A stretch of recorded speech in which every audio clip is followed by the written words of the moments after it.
We'll get to that in 1 second. Here's what I wanted to point out to you. This is all on AP Central.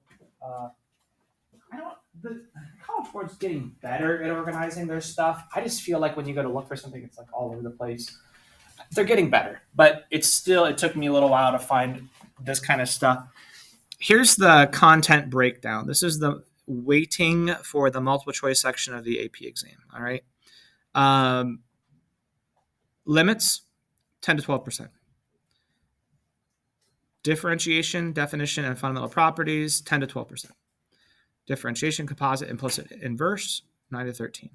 Contextual applications of differentiation.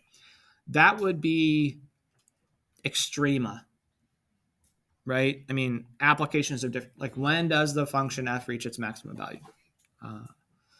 Horizontal tangents, things like that. All right. Analytical applications of differentiation. Maybe that would fall under there better. I think the first derivative test would be better under Unit 5. I don't go off of their units directly. We can look at the topics and a breakdown of that a little bit better. But in general, integration and accumulation of change, 17 to 20%. Okay. So integration and accumulation of change, that'd be like the fish problem you had on the FRQ. All right. Accumulation of change. Differential equations, 6 to 12%.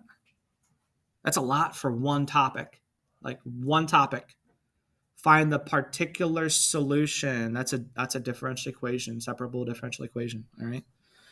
Applications of integration, area between curves, volumes, applications. The fish problem. Okay. What is the meaning of the integral from blank to blank of that? Everything in purple are BC topics, so you guys don't need to worry about that. Then on to the format. So multiple choice, you're going to be taking it the first 30 questions in 60 minutes. So if you want to set yourself a timer, this is the breakdown of the first 30 questions. Okay. So 2 minutes per question for the first 30, 3 minutes per question for the next 15. And the weight of the scoring of it is a third is the first portion, and then 16.7%. Then we go into the FRQs. We got 2 calculator active FRQs worth 16.7%, 4 FRQs worth, 4 of them worth 9 points each. So you'll see these 6 FRQs are 50% of the exam as far as grading goes. The FRQs are 50%. That's why we've been emphasizing the FRQs the last few weeks so much, all right? Doing released problems, recognizing those. That's half of the exam as far as point value goes. All right. Questions about that breakdown? All right. So here's how this looks. This is worth 54 points. I mean, simple math, right? 6 questions, 9 points each. These are worth 54 points. Okay. So the whole exam is worth 108. So if there's 45 questions worth 54 points, doesn't that make each multiple choice question with 1.2 points? I did the math correctly. 1.2. So when we say, oh, I got that multiple choice correct, it's not quite 1 point each, it's 1.2. All right. You with me? 1.2 points per multiple choice. So as we go to score these, keep that in mind. All right. Getting a multiple choice question right is 1.2 points. Getting a ninth of a free response question right is 1 point. All right. So you can see those little, like, here's what I think we kind of skimp out on. I could be wrong. Only you can answer this. Free response question. Okay, I can do the math. All right. Justify. Explain your reasoning. What is this in context? And you're like, number of fish. If that's a point, isn't it the same as doing a multiple choice question about, right? Think about it. Justify your answer. The number of fish on the interval from 0 to 3 minutes is 60. Okay, now that amount of justification might have been worth 1 point, very close to how much a multiple choice question. Do you see how sometimes in our minds we kind of skimp out on the justification? But that's a point. That's a point towards the 108. So don't skimp out on those. All right. Here are some task verbs used in FRQs. I wanted to draw your attention to this as we get ready to go over the 2019. Okay, I'm not going to read this to you. You guys zone out when I start talking, so go ahead and read it yourself.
I think most of these are pretty self-explanatory. I would draw your attention towards interpret.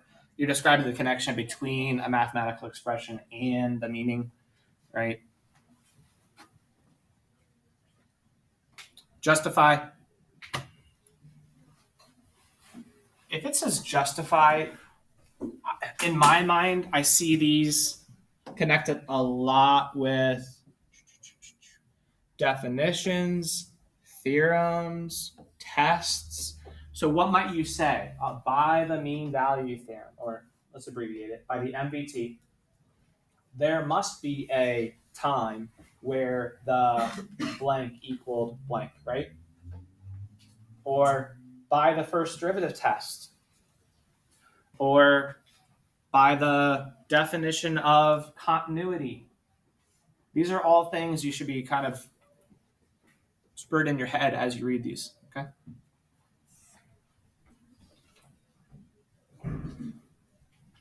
Good with that?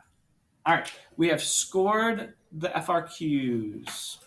Do we have questions about the FRQs? Any questions on one? I have to go through these quickly, but I don't want to skip stuff if you need to ask. Kylie. Part C. Part C.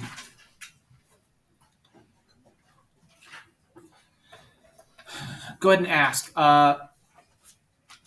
Where did you get tripped up, Kylie, and what do you need help with? Like where to start? Yeah, I didn't know where to start. Okay.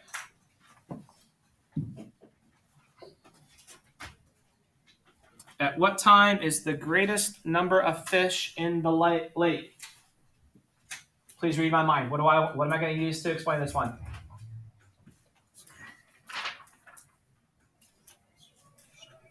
Huh? What analogy we're going to think about? Bathtub.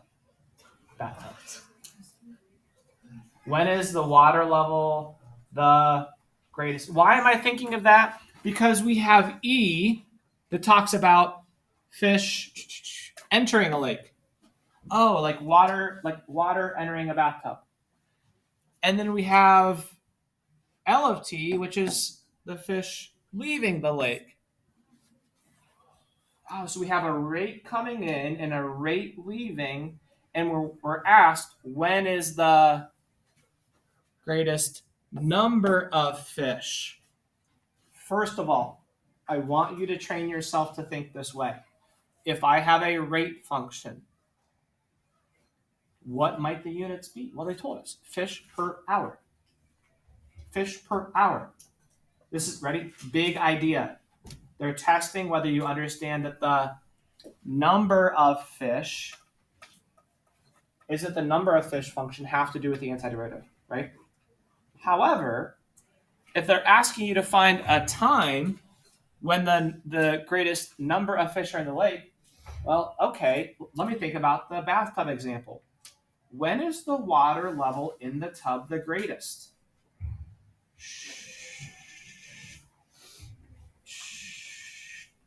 Well, do you agree, Kylie, when the water's going up, the rate of water entering must be more than the rate of water leaving? And if the water level is going down, the rate leaving is more than the rate entering. Well, when it went up and then started going down, isn't that when the rates swapped? Right? The rate leaving became more than the rate entering. Well, they must have been equal at this point. They must have been equal. So E of t must have equaled L of t for either a max or a min. And let me explain. Ready? Max. The rates were equal. Max. Or rate leaves is more than the rate coming in. And then swap. Oh, okay. They were equal down here too, weren't they? Right? So when the rates are equal, I could have gotten a max. I could have gotten a min. How do I know which one it is? Well, we're going to have to test it. Okay. So the rubric will say something to the effect of E of t minus L of t equals 0. My brain doesn't work that way. I think add L of t over, add L of t and get E of t equals L of t. In my mind, I'm thinking, okay, when the rates are equal, that could be a max or it could be a min. And we have a calculator on this one. We set those equal. We get this time. Now, don't forget, couldn't there have been a maximum number of fish in the lake to start with at 0? Right? We could have. And so at some scenario, like this one, it's not going to happen because what happens? The integral from 0 to 0 would just be 0 fish. But what if it said, now, I've also tried to condition you guys to read this too. There are 5,000 fish in the pond to start. 5,000 could be a max, right? I mean, the number of fish could be going down and then going up. And that could have been the greatest number of fish. Could have happened there. Or it could have gone, the amount could have started at 5,000 and gone up, down, and then up, and it could have had a max at the end. Or we could have had a max at the critical value. So you have to test all of those, okay? And they did. They tested 0, they tested that time, and they tested 8, and we found out that the greatest number was at that critical point. And do you see what they did? They let C represent a time. It's called a stored variable. They didn't want to keep writing that decimal rounded to three places the whole problem, so they called it a letter, and they just wrote that letter anytime they used it. And you might even see on the rubric, they might even say the integral from 0 to C will give you the number of fish at that time. Is that enough explanation? Any others from number 1? Cool. Can you see the original problem one more time? Sure.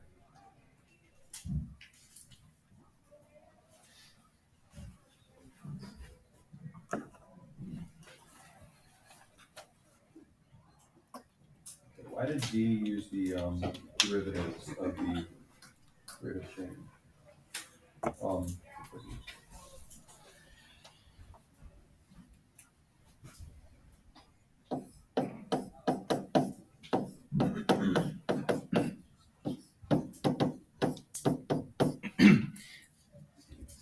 First derivative test, second derivative test, way back in chapter 4.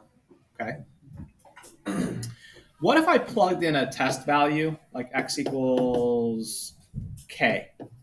Plugged in a test value and my second derivative was positive. That told me f prime must have been increasing. Okay. Is the rate of change in the number of fish in the lake increasing or decreasing at 5 a.m. T equals 5. Okay.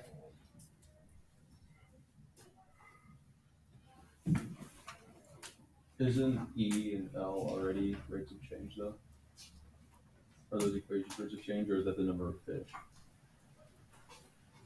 'Cause the way I read the question was, I thought that was how fast the fish were entering or leaving. The rate of change and the number of fish is okay. Hang with me here. Okay.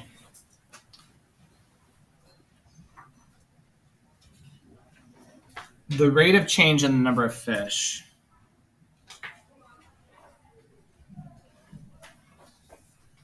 Well, hold on a second. So I was thinking E is a rate of change, yeah, and I was thinking the integral L of is- E would be the number of fish. right? Mhm. So is the rate of change in the number of fish decreasing?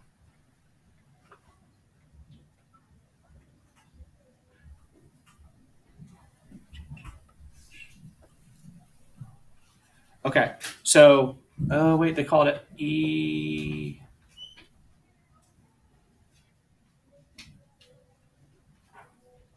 E prime of 5 minus L prime of 5 is negative. E prime would be, wasn't E in fish per hour? Fish per hour. So E prime would be fish per hour per hour. Here's a good question. Why do they have the rates there? I would agree with you. I probably wouldn't have done it that way. I got it wrong though. I still got it incorrect. I said it was increasing because the rate entering is faster than the rate leaving. But they said the opposite. The rate of fish is decreasing. Fish per hour. So my method was The number of fish is decreasing.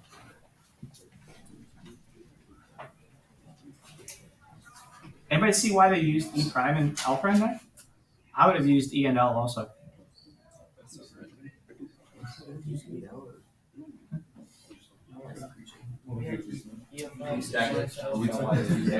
She doesn't care. Why did you guys use E prime and L prime?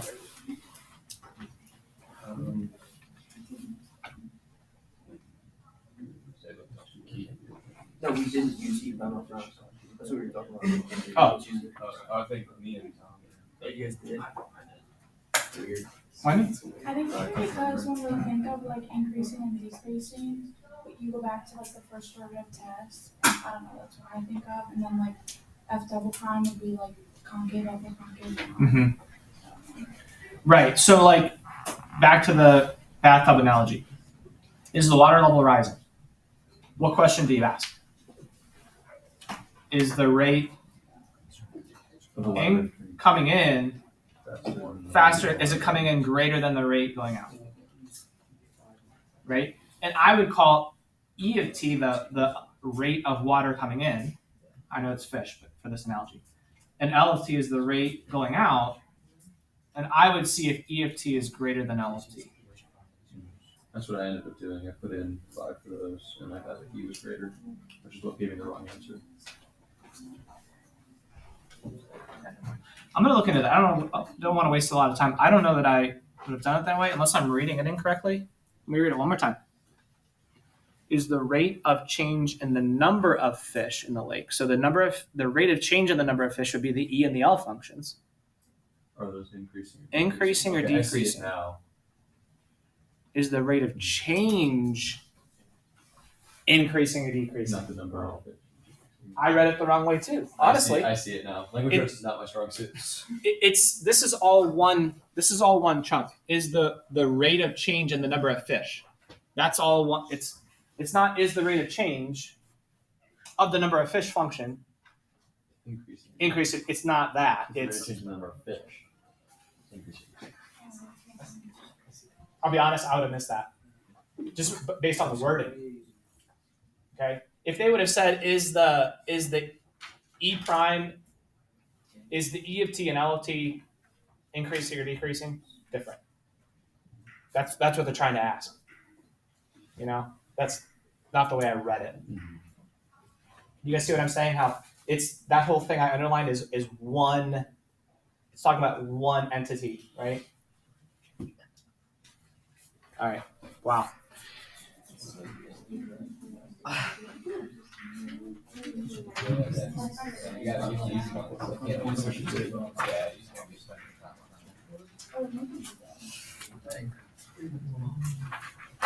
All right, that one was worth 9 points. Did you guys? It seemed like you guys worked together quite a bit on this, which I didn't tell you not to. Out of 9, how many of you got 1 to 3 points on that one? 4 to 6, 7 or 9.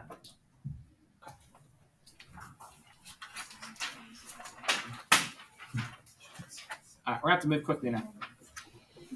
Sorry about that. No, that's. I'm glad you brought that up. I need to read carefully too. How do we do on number 2 after scoring it?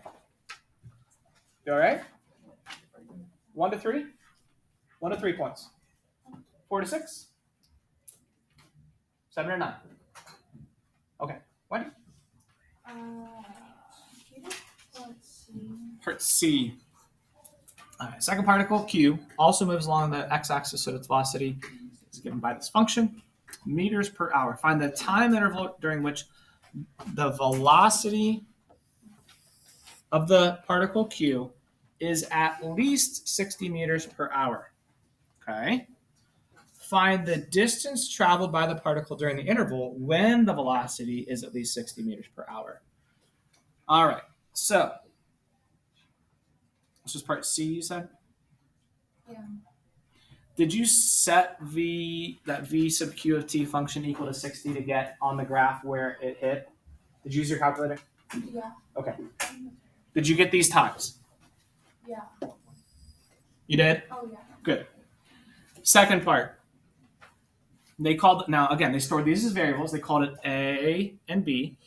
So yours in your calculator would say the integral from 1.866 to 3.519 of the absolute value of the VQ of T function. Do you understand why that is? I didn't know how to do that. Okay, so we go back to the problem. This is one of those, you have to train your brain to read it and say, I have to do something special, all right? It said find the distance traveled. Oh, okay, so ready? It's been too long, I gotta walk, all right? My velocity is positive, I move to the right. 5 feet. My velocity is negative, I move to the left. 3 feet. My displacement's 2, but I feel like I walked 8 because I need to take that 3 and make it positive. Well, we have a calculator. We can just type in absolute value and get it to do it for us. Now, don't put the absolute value around the outside here. That order of operations is off. It would take the 5 minus the 3, 2. Okay, absolute value of 2. Nope, that's not what you want. You want it to do positive displacements, then add them together. Good? All right, next one. Yeah. How much leeway would they give you for like decimal, like for that? Like it said like it was like 1.6. You guys tell me. 3 what? No, like our answer, like Rounded or truncated. So 3 decimals. Which part? Part C? yeah, like they got one of 6.1, I got one of 5.93. Like, Not would they take off accepted. Rounded or truncated to 3 decimals. Those are the only 2 acceptable answers. So how can we fix our calculators right now to give you the right answer? Make sure your float is set up so that it's giving you at least, I would say, 4 or 5 decimals past there. Hey guys, real quick word of warning. You know it has to go to 3 decimals at the end. Go to 4 or 5 along the way so that your final answer is accurate to 3. Okay? Were you going to 3 the whole time? Okay, you have to go to at least 4 or 5.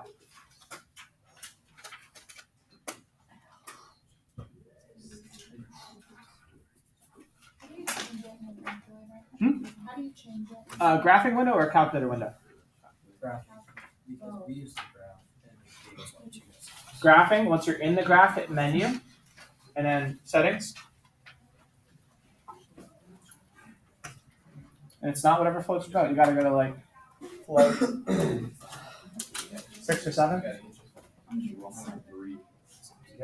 Yeah, yeah.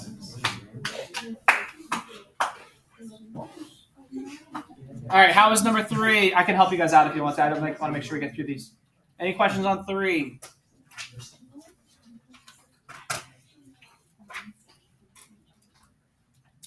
Kylie. For D. D. It's a limit. I'm gonna try to do it by substitution first. They usually don't make it that easy. All right, ready? 10 to the first. 10 minus 3f prime of 1. Kylie, did you know where to get f prime of 1 from? From the graph. Yeah. What is the slope at 1? Well, it's whatever the slope of that segment is. What'd you get for that? Looks like 2. 2, yeah. Okay. So 10 minus 6. 4. Am I right on that one? 10 minus 3 times. Over. Well, f of 1. What's f of 1? 1. Minus arctangent. I got some questions on this one. Arctangent of 1 is the same as tangent inverse of 1, and that's gonna be said on the very first page of the test. Okay, on the multiple choice test, it's gonna say arctangent of x equals tangent inverse of x. Okay, I'm telling you now, so you don't have to like think about reading that now, or reading that on the exam. What's the tangent inverse of 1? Well, we've reviewed. Good news, you can't blame your former teachers anymore about not knowing the unit circle. We've reviewed it probably 5 times this year.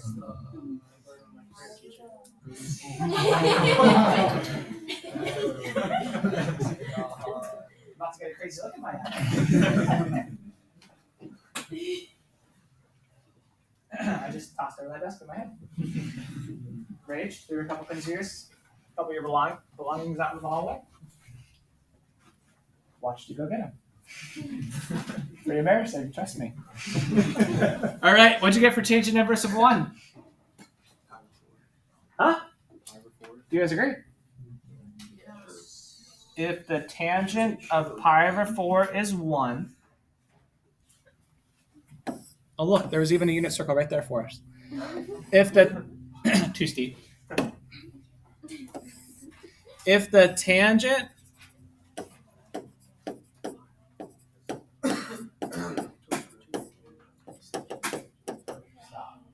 sine over cosine, if the tangent of pi over 4 is 1, then the tangent inverse of 1 is pi over 4. We good?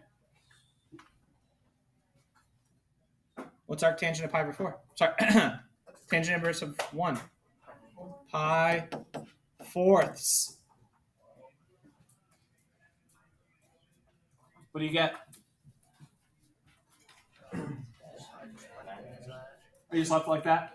Good answer. I'm so conditioned to write it nicely that I sometimes forget they're going to accept that. Is that what they wrote? Nicely. I can't talk. Nicely done. You could have also had. Did anyone do common denominators and do it that way? I simplified it to 16 over 3 pi. Okay, it's fine. They will accept ugly answers. Number 4.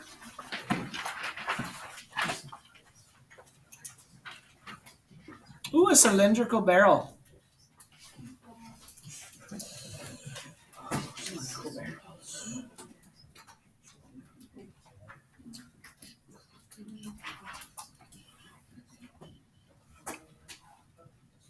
Part C, I want to talk about. Yeah. What are we thinking about for part C? Like what words triggered certain thoughts in your mind? I hope they did. Maybe not, maybe not. Separation. Thank you. Separation of variables. What should that be getting us to think about? Yeah, differential equations. Good. Separable differential equations. Now, what else? At time t equals 0, the height of the water is 3 feet. Isn't 0.5 a point? That's going to allow us to solve for C, right? These are all things you should be thinking about. Either separation of variables, particular solution, initial value. These are all expressions that when I taught it in chapter 6, section 4, you were to be thinking about those very things. Okay? And you also did them on a quiz last week. Some of you. Well, what's step 1?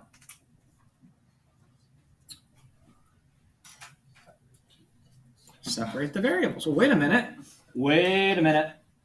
I don't see a t. What's the t? How do we do this?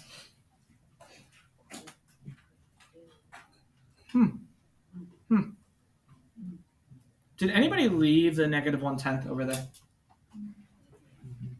Did anyone? How many of you moved it over to the other side? Multiply both sides by negative 10. Nobody. Okay. So you probably had 1 over radical h dh equals negative 1/10 dt. Yes? Yes? Step 1? Okay. Now, here's what I'll warn you about. Some of you did not do this on your quiz. Write the integral of both sides. My goodness. Some people never did the operation of integrating both sides. Do you know the antiderivative of 1 over radical h? If you don't, rewrite it. Isn't it h to the negative 1/2? Now, I don't want to get ahead of myself, so I'm going to just rewrite this side. Add 1 to the exponent. Divide by the new exponent. Did you get 2 radical h? Right, h to the positive 1/2 divided by 1/2. It's just 2 radical h. Yes, yes, yes. Equals, what's the antiderivative of negative 1/10 dt? Make me proud. Come on, Jane. Come on, Jane. You don't know. You don't know. You didn't have enough time to think about it as you walked back in from the hallway?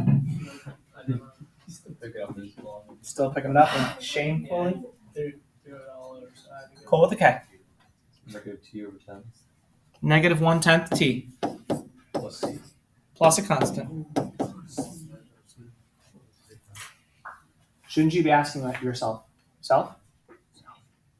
The derivative of what is negative 1/10 with respect to t? Negative 1/10 t, isn't it? Isn't it? Now, did anybody put x there? Oh, embarrassing. With respect to t. What's my next step in separating variables and solving the initial value problem? Plug in 0.5. What do I plug in for h? Huh? 5, yeah. 2 radical 5 equals c. 2 radical h equals negative 1/10 t plus 2 radical 5. We good? We good? I'm going to take this 2 steps. Take 2 steps. I'm going to multiply both sides by... I got to get h by itself. First, multiply both sides by 1/2. Yep.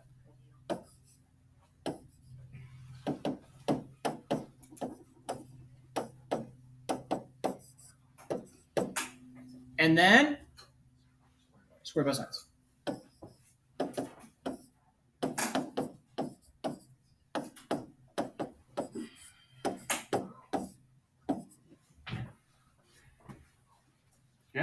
Good. I haven't checked the answer yet, but beautiful, beautiful. Now, I've warned you before. I'm going to warn you again. You should be thinking as you do a problem like this. If you read separate the variables or initial value problem or find the explicit solution, particular solution, this is a lot of points on this problem. 4 points. And do you remember writing out the sequence of steps? Step 1, separate the variables. Step 2, anti-differentiate both sides. Step 3, solve for C. Step 4, plug it in, solve for Y. I mean, we did it for a reason. Okay, we did it for a reason. For some reason, when students see this on the AP test, they completely go blank. Okay? I don't want you to be panicked by this. It's just 2 antiderivative problems at once. That's all it is. Okay? We doing better? How many of you got 1 to 3 points on this one? 4 to 6. 7 to 9.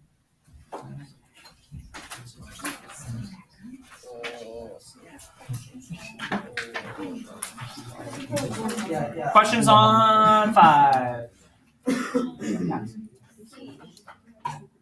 Part C. Their answer was weird. Their answer was weird? Yeah.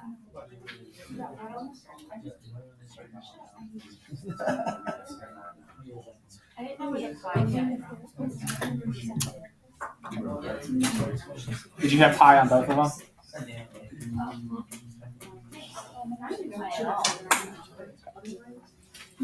Hey guys, I'm just going to be completely honest with you right now. When we did disc washer and geometric cross sections,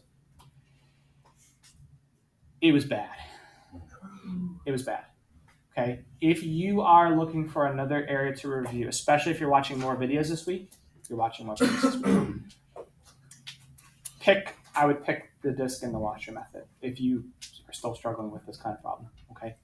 1, 2, 3, 4, 5. 1, 2, 3, 4, 5, 6. Y equals 6. We're going around y equals 6, right, Madison? Yeah. Okay. My outer radius. First of all, I hope you all recognize this is not the disc method, it's the washer method, right? My capital R is a function of x, because I'm drawing it this way. It's, well, what's the length from there? Isn't it 6 minus this function? The length of something. How far are 10 and -5 apart? 10 minus -5. Thank you, guys. 17. Yeah? How far are 13 and 5 apart? 13 minus 5. Aren't these 6 minus... Help me out. Which function is that? Is that g or h? That's g? Okay. Isn't that 6 minus g of x? Correct?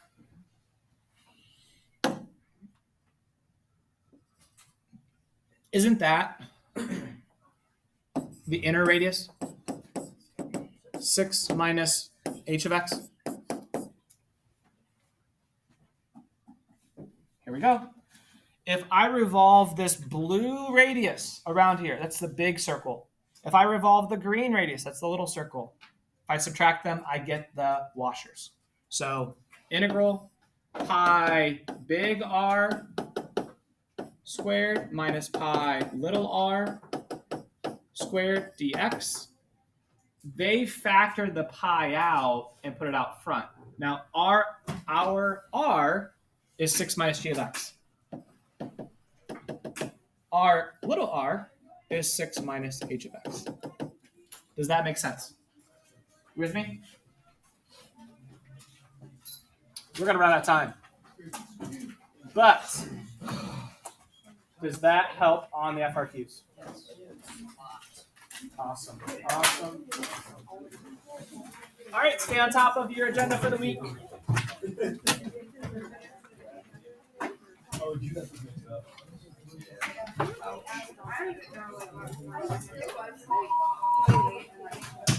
would have gotten more right if I wasn't